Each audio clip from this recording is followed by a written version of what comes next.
Chapter 17, The Ramadan.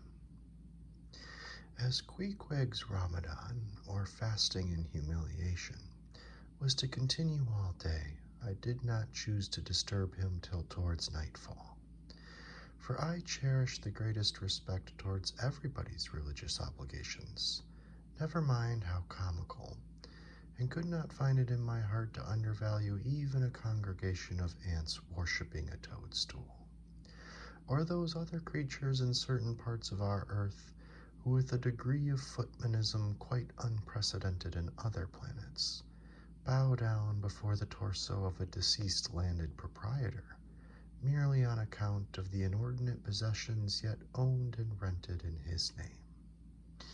I say we good Presbyterian Christians should be charitable in these things, and not fancy ourselves so vastly superior to other mortals, pagans and whatnot, because of their half-crazy conceits on these subjects. There was Queequeg now, certainly entertaining the most absurd notions about Yojo and his Ramadan, but what of that? Queequeg thought he knew what he was about, I suppose. He seemed to be content, and there let him rest. All our arguing with him would not avail. Let him be, I say, and heaven have mercy on us all, Presbyterians and pagans alike, for we are all somehow dreadfully cracked about the head and sadly need mending. Towards evening, when I felt assured that all his performances and rituals must be over, I went up to his room and knocked at the door, but no answer. I tried to open it, but it was fastened inside. "Queequeg," said I softly through the keyhole. All silent. "I say, Queequeg, why don't you speak? It's I, Ishmael." But all remained still as before. I began to grow alarmed. I had allowed him such abundant time, I thought he might have had an apoplectic fit. I looked through the keyhole, but the door opening into an odd corner of the room, the keyhole prospect was but a crooked and sinister one. I could only see part of the footboard of the bed and a line of the wall, but nothing more. I was surprised to behold, resting against the wall, the wooden shaft of Queequeg's harpoon, which the landlady the evening previous had taken from him before our mounting to the chamber.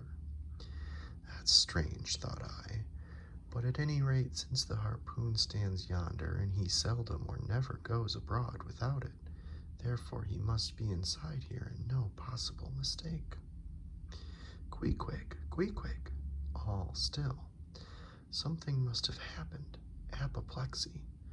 I tried to burst open the door, but it stubbornly resisted. Running downstairs, I quickly stated my suspicions to the first person I met, the chambermaid. "La, la," she cried. "I thought something must be the matter. I went to make the bed after breakfast, and the door was locked, and not a mouse to be heard. And it's been just so silent ever since. But I thought maybe you had both gone off and locked your baggage in for safekeeping. La, la, ma'am, mistress, murder, Mrs. Hussey, apoplexy," and with these cries she ran towards the kitchen, I following. Mrs. Hussey soon appeared with a mustard pot in one hand and a vinegar cruet in another, having just broken away from the occupation of attending to the castors and scolding her little black boy meantime. "Woodhouse," cried I, "which way to it? Run, for God's sake, and fetch something to pry open the door. The axe, the axe. He's had a stroke, depend upon it." And so saying, I was unmethodically rushing upstairs again empty-handed, when Mrs. Hussey interposed the mustard pot and vinegar cruet and the entire castor of her countenance. "What's the matter with you, young man? Get the axe, for God's sake. Run for the doctor, someone, while I pry it open." "Look here," said the landlady, quickly putting down the vinegar cruet so as to have one hand free. "Look here, are you talking about prying open any of my doors?" And with that she seized my arm. "What's the matter with you? What's the matter with you, shipmate?" In as calm but rapid a manner as possible, I gave her to understand the whole case. Unconsciously clapping the vinegar cruet to one side of her nose, she ruminated for an instant, then exclaimed, "No, I haven't seen it since I put it there." Running to a little closet under the landing of the stairs, she glanced in, and returning, told me that Queequeg's harpoon was missing. "He's killed himself," she cried. "It's unfortunate Stig's done over again. There goes another counterpane. God pity his poor mother.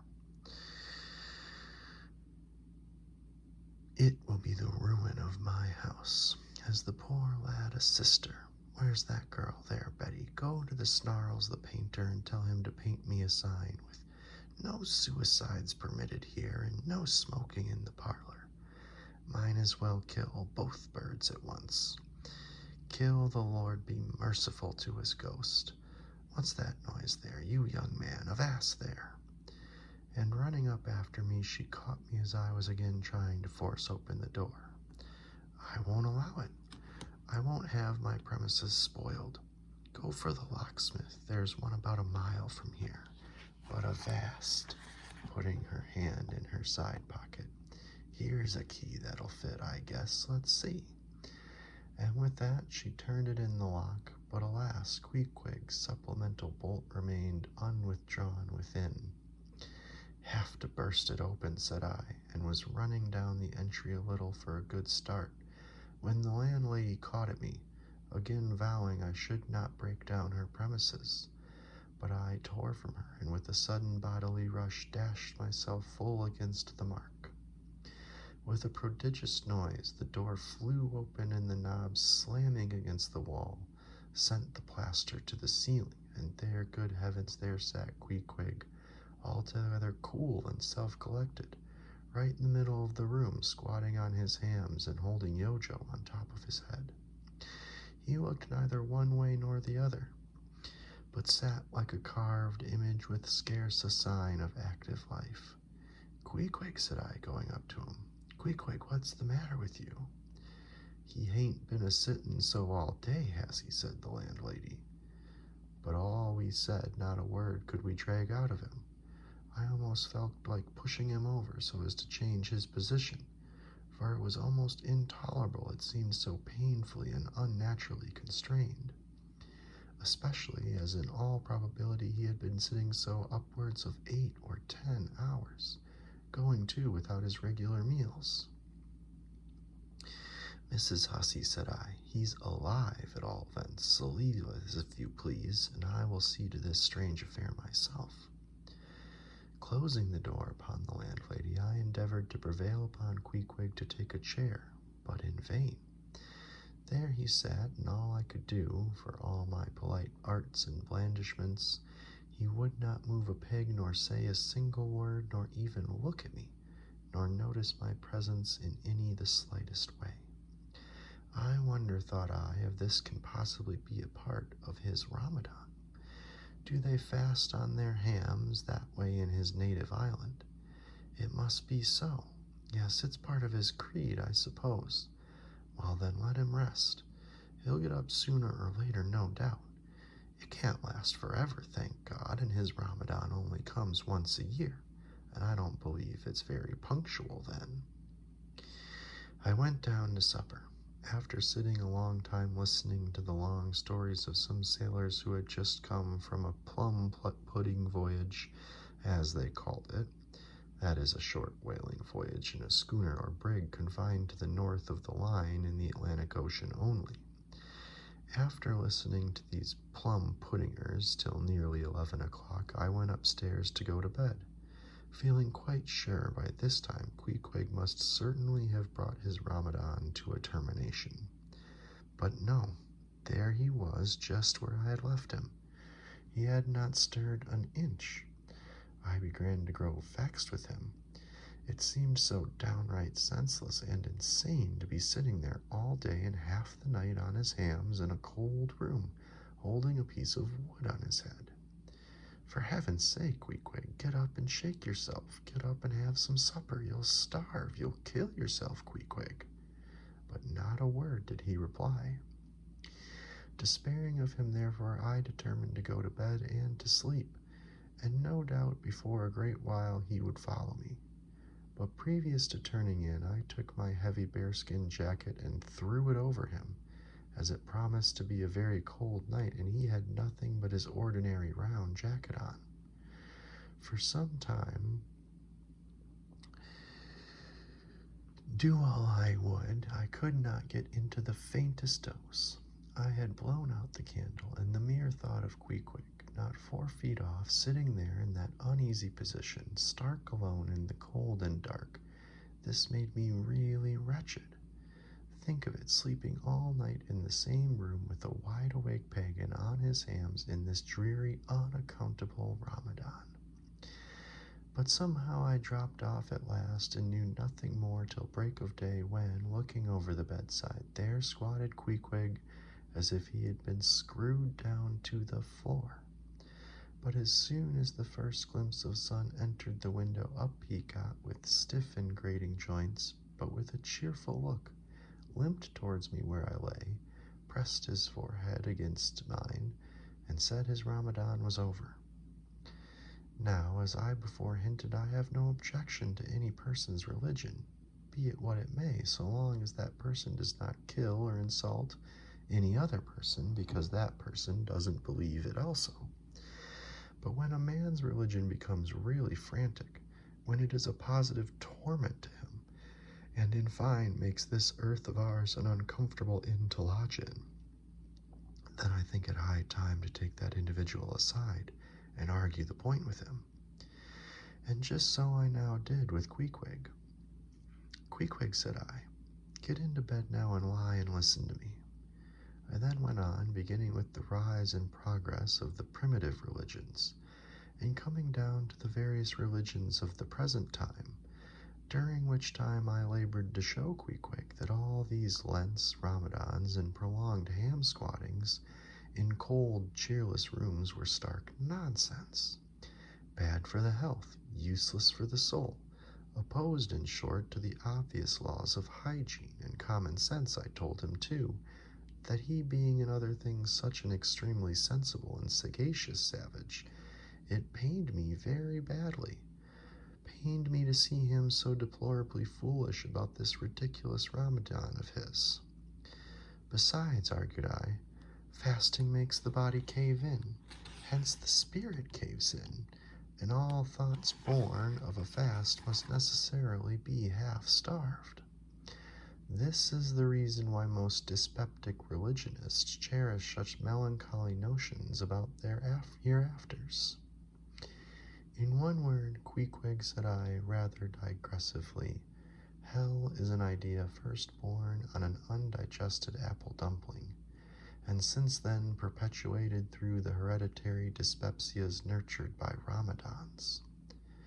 I then asked Queequeg whether he himself was ever troubled with dyspepsia, expressing the idea very plainly so that he could take it in. He said no, only upon one memorable occasion.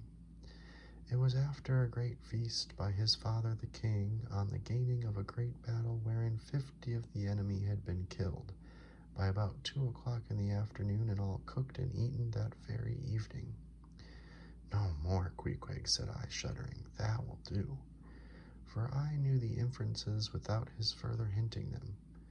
I had seen a sailor who had visited that very island, and he told me that it was the custom, when a great battle had been gained there, to barbecue all the slain in the yard or garden of the victor, and then one by one they were placed in great wooden trenches, and garnished round like a pilau, with breadfruit and coconuts, and with some parsley in their mouths were sent round with the victor's compliments to all his friends, just as though these presents were so many Christmas turkeys.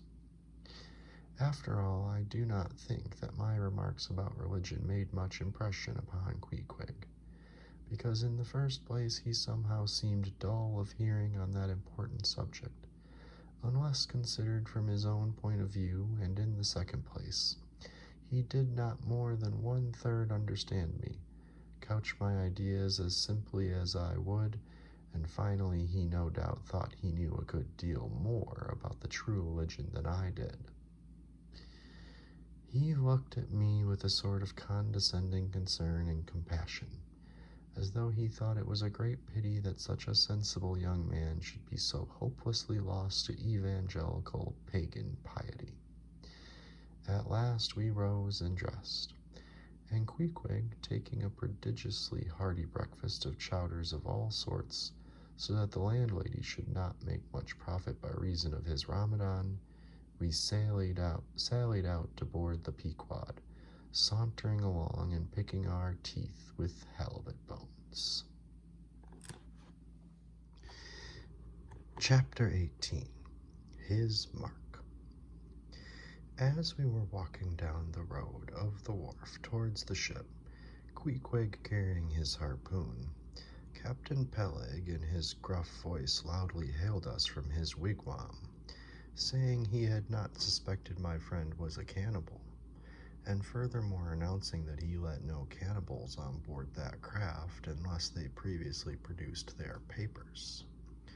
"What do you mean by that, Captain Peleg?" said I, now jumping on the bulwarks and leaving my comrade standing on the wharf. "I mean," he replied, "he must show his papers." "Yeah," said Captain Bildad in his hollow voice, sticking his head from behind Peleg's out of the wigwam. "He must show that he's converted. Son of darkness," he added, turning to Queequeg, "art thou at present in communion with any Christian church?" "Why," said I, "he's a member of the First Congregational Church." Here be it said that many tattooed savages sailing in Nantucket ships at last come to be converted into the churches. "First Congregational Church," cried Bildad. "What, that worships in Deacon Deuteronomy Coleman's meeting house?" And so saying, taking out his spectacles, he rubbed them with his great yellow bandana handkerchief, and putting them on very carefully, came out of the wigwam, and leaning stiffly over the bulwarks, took a good long look at Queequeg. "How long hath he been a member?" he then said, turning to me. "Not very long, I rather guess, young man." "No," said Peleg, "and he hasn't been baptized right either, or it would have washed some of that devil's blue off his face." "Do tell now," cried Bildad, "is this Philistine a regular member of Deacon Deuteronomy's meeting? I never saw him going there, and I pass it every Lord's Day." "I don't know anything about Deacon Deuteronomy or his meeting," said I. "All I know is that Queequeg here is a born member of the First Congregational Church. He is a deacon himself, Queequeg is." "Young man," said Bildad sternly, "thou art skylarking with me. Explain thyself, thou young Hittite. What church dost thee mean? Answer me." Finding myself thus hard pushed, I replied, "I mean, sir, the same ancient Catholic church to which you and I, and Captain Peleg there, and Queequeg here, and all of us, and every mother's son and soul of us belong. The great and everlasting First Congregation of this whole worshipping world. We all belong to that. Only some of us cherish some queer crotchets noways touching the grand belief.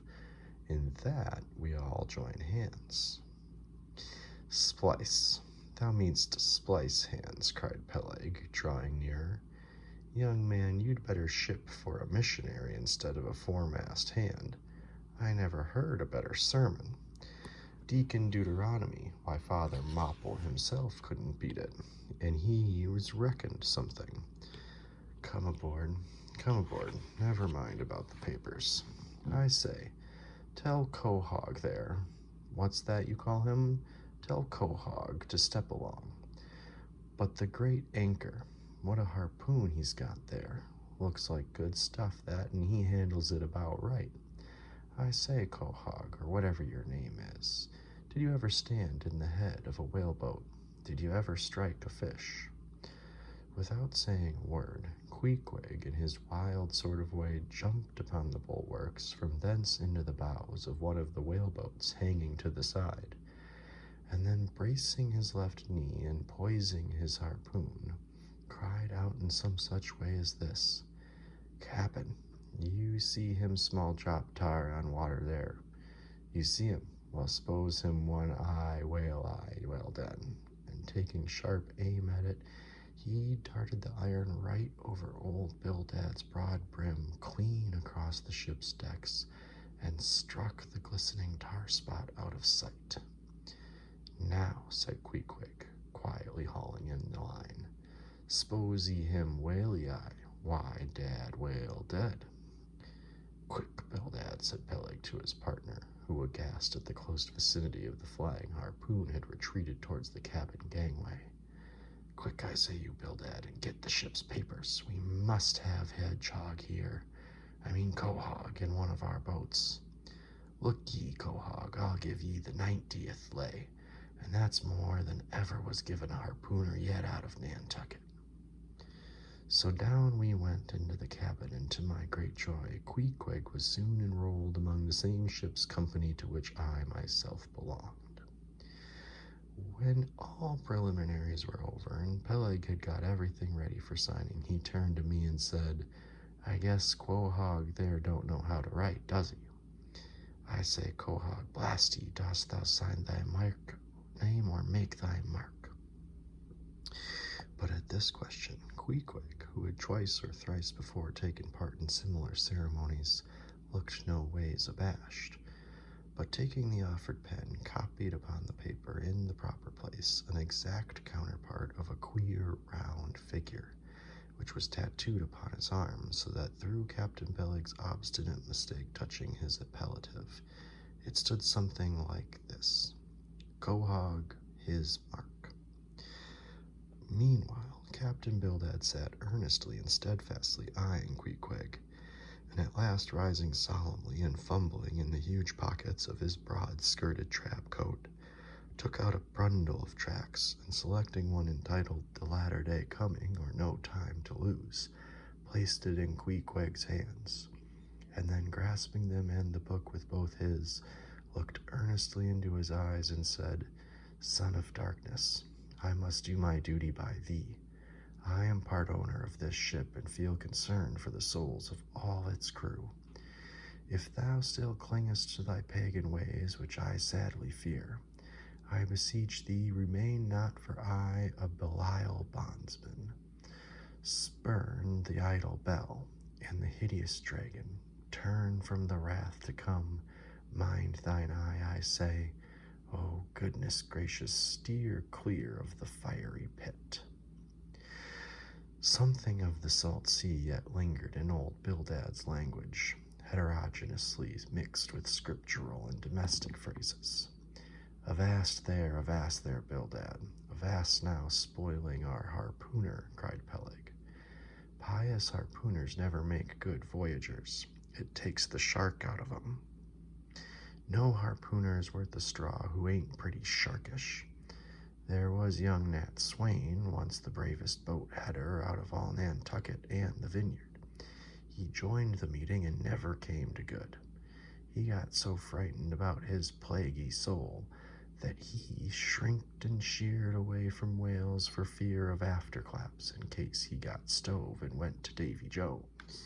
Peleg, said Bildad, lifting his eyes and hands, "Thou thyself, as I myself, hast seen many a perilous time. Thou knowest, Peleg, what it is to have the fear of death. How then canst thou prate in this ungodly guise? Thou beliest thine own heart, Peleg. Tell me, when this same Pequod here had her 3 masts overboard in that typhoon off Japan, that same voyage when thou went mate with Captain Ahab, didst thou not think of death and the judgment then?" Hear him now," cried Peleg, marching across the cabin and thrusting his hands far down into his pockets. "Hear him, all of ye. Think of that. When every moment we thought the ship would sink. Death and judgment then. What? with all three masts making such an everlasting thundering against the side, and every sea breaking over us fore and aft, think of death and the judgment then? No, no time to think about death then. Life was what Captain Ahab and I was thinking of, and how to save all hands, how to rig jury masts, how to get into the nearest port. That was what I was thinking of. Bildad said no more, but buttoning up his coat, stalked on deck where we followed him. There he stood, very quietly overlooking some sailmakers who were mending a topsail in the waist. Now and then he stooped to pick up a patch or save an end of the tarred twine, which otherwise might have been wasted. Chapter 19. The Prophet. Shipmates, have ye shipped in that ship? Queequeg and I had just left the Pequod, and were sauntering away from the water, for the moment each occupied with his own thoughts when the above words were put to us by a stranger, who, pausing before us, leveled his massive forefinger at the vessel in question. He was but shabbily apparelled in faded jacket and patched trousers, a rag of a black handkerchief investing his neck. A confluent smallpox had in all directions flowed over his face, and left it like the complicated ribbed bed of a torrent, when the rushing waters have been dried up. Have ye shipped in her? He repeated. You mean the ship Pequod, I suppose, said I, trying to gain a little more time for an uninterrupted look at him. Aye, the Pequod, that ship there, he said, drawing back his whole arm and then rapidly shoving it straight out from him, with a fixed bayonet of his pointed finger darted full at the object. Yes, said I, we have just signed the articles. Anything down there about your souls? About what? Oh, perhaps you haven't got any, he said quickly. No matter, though. I know many chaps that haven't got any. Good luck to 'em, and they are all the better off for it. A soul's a sort of a fifth wheel to a wagon. What are you jabbering about, shipmate, said I. He's got enough, though, to make up for all deficiencies of that sort in other chaps, abruptly said the stranger, placing a nervous emphasis on the word he. Queequeg, said I, let's go. This fellow has broken loose from somewhere. He's talking about something and somebody we don't know.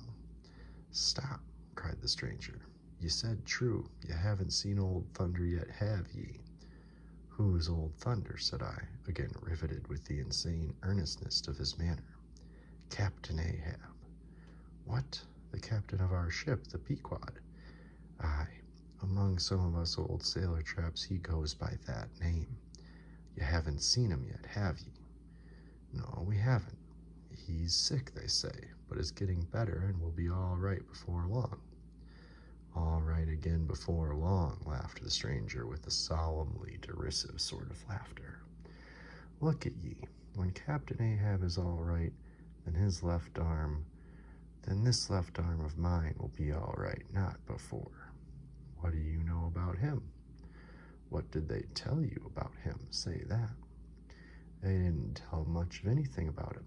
Only I've heard that he's a good whale hunter and a good captain to his crew.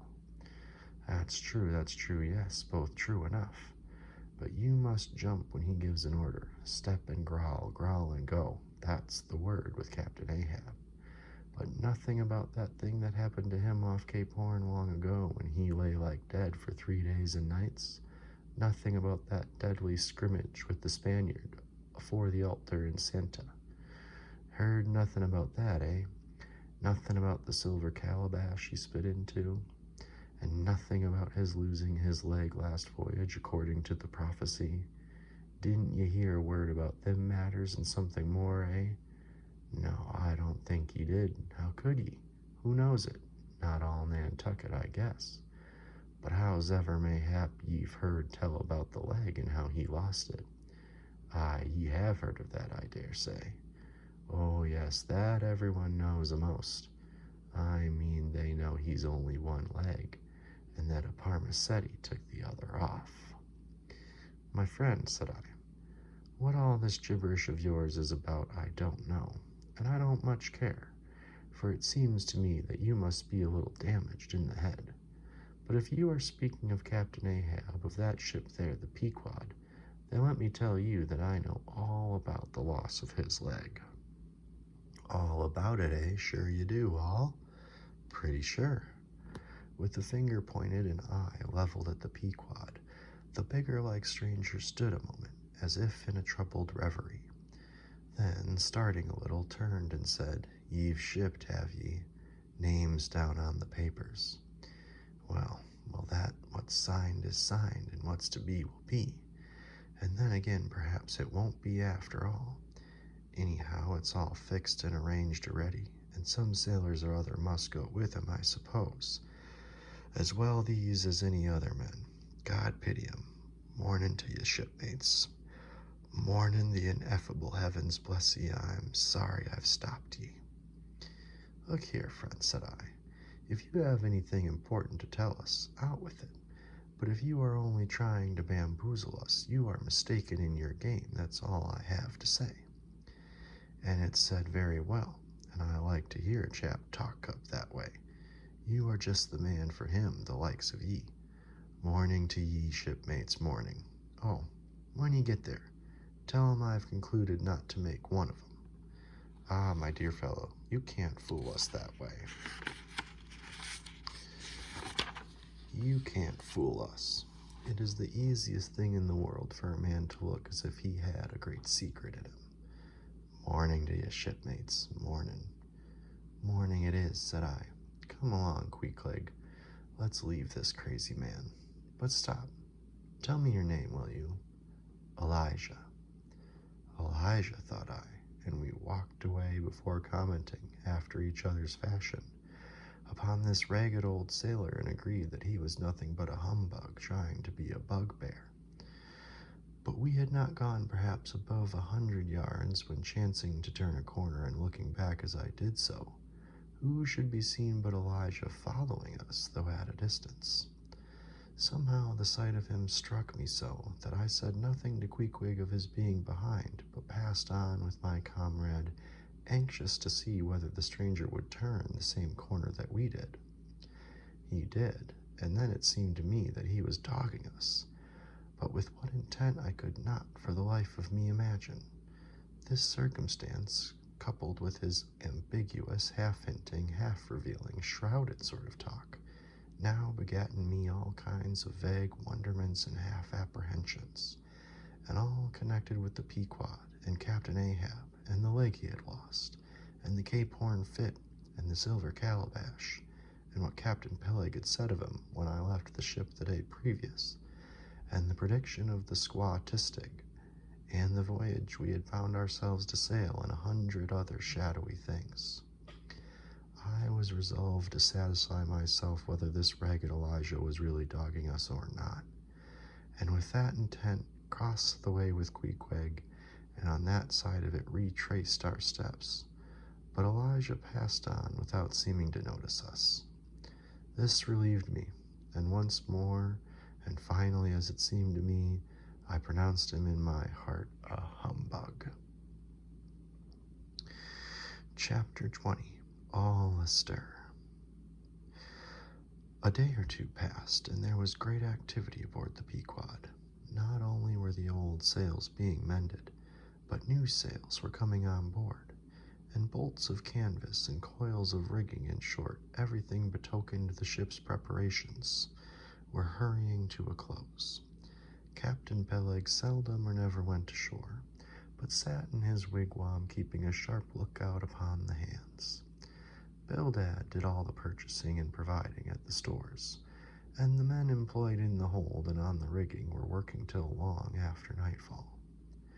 On the day following Queequeg's signing the articles, word was given at all the inns where the ship's company were stopping, that their chests must be on board before night, for there was no telling how soon the vessel might be sailing. So Queequeg and I got down our traps, resolving, however, to sleep ashore till the last. But it seems they always give very long notice in these cases, and the ship did not sail for several days. But no wonder, there was a good deal to be done, and there is no telling how many things to be thought of before the Pequod was fully equipped. Everyone knows what a multitude of things, beds, saucepans, knives and forks, shovels and tongs, napkins, nutcrackers, and whatnot, are indispensable to the business of housekeeping. Just so with whaling, which necessitates a 3 years' housekeeping upon the wide ocean, far from all grocers, costermongers, doctors, bakers, and bankers. And though this also holds true of merchant vessels, yet by any means to the same extent as with whalemen.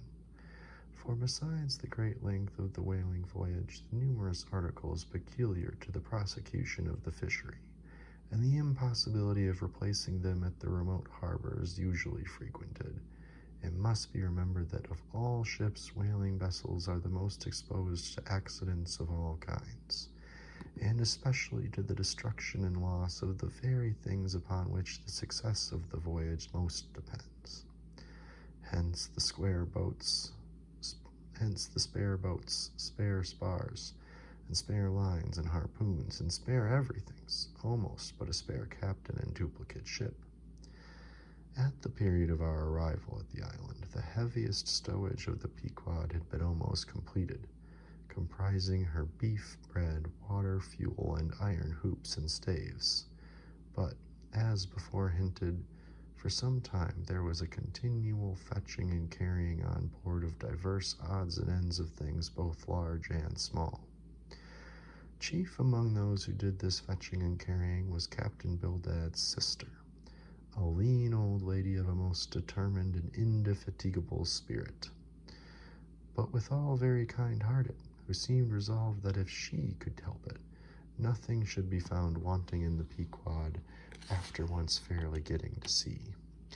At one time she would come on board with a jar of pickles for the steward's pantry, another time with a bunch of quills for the chief mate's desks where he kept his log, a third time with a roll of flannel for the small of someone's rheumatic back.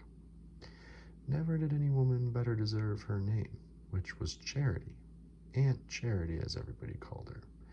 And like a sister of Charity did this charitable Aunt Charity bustle about hither and thither, ready to turn her hand and heart to anything that promised to yield safety, comfort, and consolation to all on board a ship in which her beloved brother Bildad was concerned, and in which she herself owned a score or two of well-saved dollars. But it was startling to see this excellent-hearted Quakeress coming on board as she did the last day, with a long oil ladle in one hand and a still longer whaling lance in the other. Nor was Bildad himself nor Captain Peleg at all backward. As for Bildad, he carried about with him a long list of the articles needed, and at every fresh arrival down went his mark opposite that article upon the paper. Every once and a while Peleg came running out of his whalebone den, roaring at the men down the hatchways, roaring up to the riggers at the masthead, and then concluded by roaring back into his wigwam. During these days of preparation, Queequeg and I often visited the craft, and as often I asked about Captain Ahab and how he was and when he was going to come on board his ship. To these questions they would answer that he was getting better and better, and was expected aboard every day.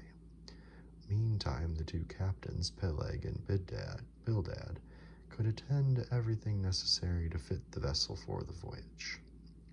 If I had been downright honest with myself, I would have seen very plainly in my heart that I did but half fancy being committed this way to so long a voyage without once laying my eyes on the man who was to be the absolute dictator of it, so soon as the ship sailed out upon the open sea.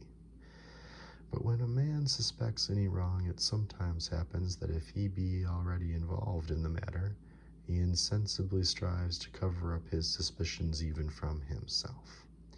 And much this way it was with me.